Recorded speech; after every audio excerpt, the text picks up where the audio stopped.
Mais tout simplement parce qu'avant, c'est moi qui bloquais cet argent. D'une façon plus ou moins consciente, hein. Mais c'est moi qui le bloquais cet argent. Et souvent, c'est le cas. Et d'ailleurs, tous les entrepreneurs devraient travailler leur rapport à l'argent. C'est hyper important.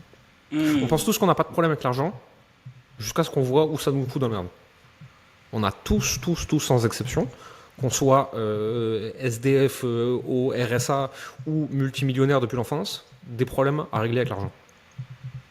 Parce que on a des croyances, en général transgénérationnelles, qui nous ont été foutues dans la tête par notre famille depuis l'enfance. Et elles foutent la merde. Waouh, hyper puissant. Mais du coup, bon, je vais pas te demander de me faire un coaching aujourd'hui. Mais toi, si on Je pouvait peux te donner un exemple si tu un veux. exemple, ouais, voilà, c'est ça. Je peux donner des exemples. Je peux t'en donner déjà un que je donne souvent en coaching, et après je te donnerai le mien. Il y a Lise Bourbeau qui a écrit Les 5 blessures qui empêchent d'être soi. Et il y en a une qui est très connue, c'est la blessure d'abandon. Oui. En général, c'est lié à un abandon perçu dans l'enfance. Plus de femmes quand même que d'hommes qui l'ont, même si c'est pas une règle, hein, c'est juste une observation. Et la blessure d'abandon va souvent créer de la dépendance affective. Imaginons maintenant que tu es dans un contexte de vente. Tu as proposé ton offre. La personne ne répond pas. Au bout d'une heure, tu es en train de péter un plomb. Tu la relances. Une heure après, tu continues. Tu la relances. Le lendemain, tu lui envoies 6 SMS, tu essayes de l'appeler, tu lui envoies un email, tu lui envoies un devis, tu baisses ton prix. Qu'est-ce que la personne elle se dit? C'est quoi cette personne? Elle est tarée. Jamais de la vie je signe avec elle. Il en manque.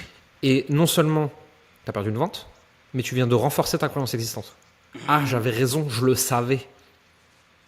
Parce qu'en fait, en tant qu'humain, on se lève pas le matin pour aller expérimenter la vie et voir ce qui se passe. On enfile notre petit costume de je suis pour aller se confirmer ça dans le monde extérieur. Et donc en fait, nos blessures et nos rapports à l'argent, on ne cherche pas à les changer, on cherche à les confirmer de par nos actions. On cherche inconsciemment, hein, c'est complètement inconscient, on cherche à se dire « Ah, je le savais ».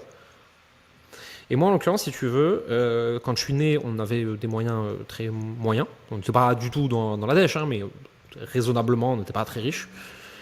Pendant mon adolescence et mon enfance, etc., tu vois, mon père, il a beaucoup travaillé.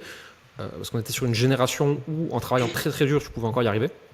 Donc mon père, il a bossé vraiment comme un âne. Et il arrivait à un niveau de revenu très confortable. Mais du coup, moi, si tu veux, mon adolescence, il était quasiment pas là. Mon père, jusqu'à mes 20 ans, j'avais pas de relation avec lui, je le voyais quasiment pas.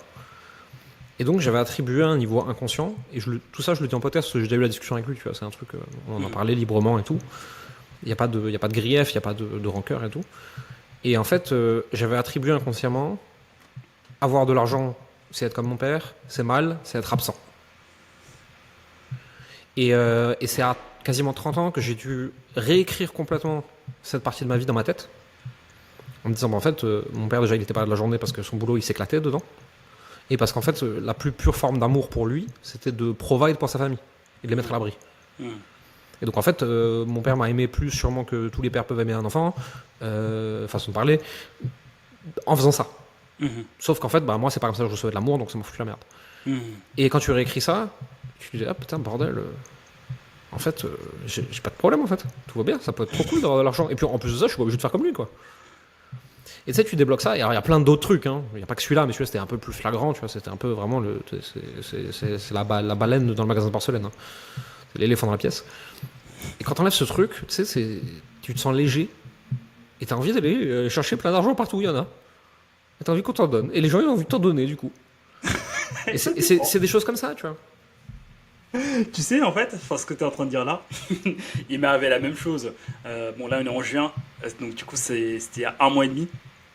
Il y a un mois et demi, je lance ma première promotion de personnes que je forme à devenir consultant SEO et pour qu'ils puissent atteindre leur liberté géographique et financière.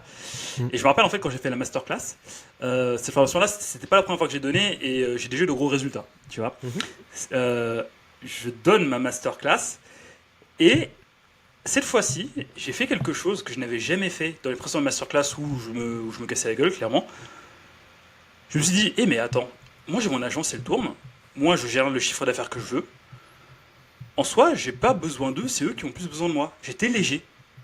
À la fin, j'ai pas dit achetez ma formation, j'ai dit écoutez, si vous êtes vraiment motivé, postulez et je vais voir si je vous prends.